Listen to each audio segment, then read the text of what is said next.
ನಮಸ್ತೆ ಎಲ್ರಿಗೂ. ಒಂದು ಕತೆ ಹೇಳ್ತೀನಿ ನಿಮಗೆ.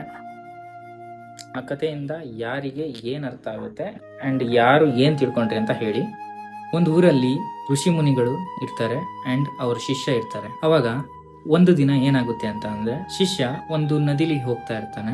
ನೀರನ್ನು ತರ್ತಾ ಇರುವಾಗ ಕಾಲಿಗೆ ಮುಳ್ಳು ಚುಚ್ಚು ಥರ ಏನೋ ಚುಚ್ಚುತ್ತೆ. ಅದು ಏನು ಚುಚ್ಚುತ್ತೆ ಅಂತ ಅಂದರೆ, ಒಂದು ಹೊಳೆಯುವಂಥ ಆ ಕಲ್ಲನ್ನ ತಗೊಂಡ್ಬಿಟ್ಟು ಋಷಿಮುನಿಗೆ ಕೇಳೋಣ ಇದೇನು ಅಂತ ಅಂದ್ಬಿಟ್ಟು ಎತ್ಕೊಂಡು ಹೋಗ್ಬಿಟ್ಟು ಋಷಿಮುನಿಗಳಿಗೆ ಕೇಳ್ತಾನೆ.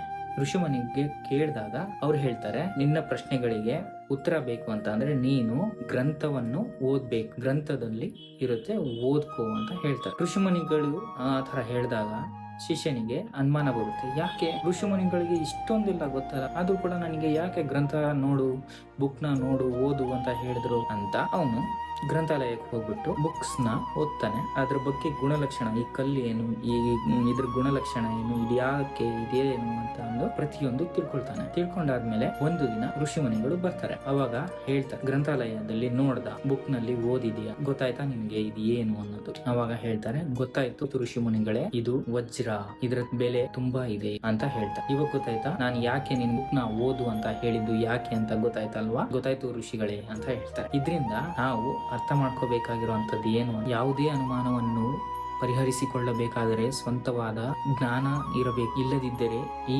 ಲೋಕದಲ್ಲಿ ನೀನು ಮೋಸ ಹೋಗಬಹುದಿತ್ತು ಅಂತ ಹೇಳ್ತಾರೆ. ಈ ವಿಡಿಯೋದ ಸಾರಾಂಶ ಏನಪ್ಪಾ ಅಂತ ಅಂದ್ರೆ, ಯಾವತ್ತಿದ್ದರೂ ನಾವು ನಮ್ಮ ಸ್ವಂತ ಬುದ್ಧಿಯಿಂದ ಯೋಚನೆ ಮಾಡಬೇಕು. ಯಾವುದೇ ಆಗಿರಲಿ, ಪರೀಕ್ಷೆ ಆಗಿರಲಿ, ಇನ್ನೊಂದಾಗಿರ್ಲಿ, ಯಾವುದೇ ಆಗಿರಲಿ, ಸ್ವಂತ ಬುದ್ಧಿಯನ್ನ ಯೂಸ್ ಮಾಡಬೇಕು. ಈ ವಿಡಿಯೋದ ಮುಖ್ಯ ಉದ್ದೇಶ. ಧನ್ಯವಾದಗಳು.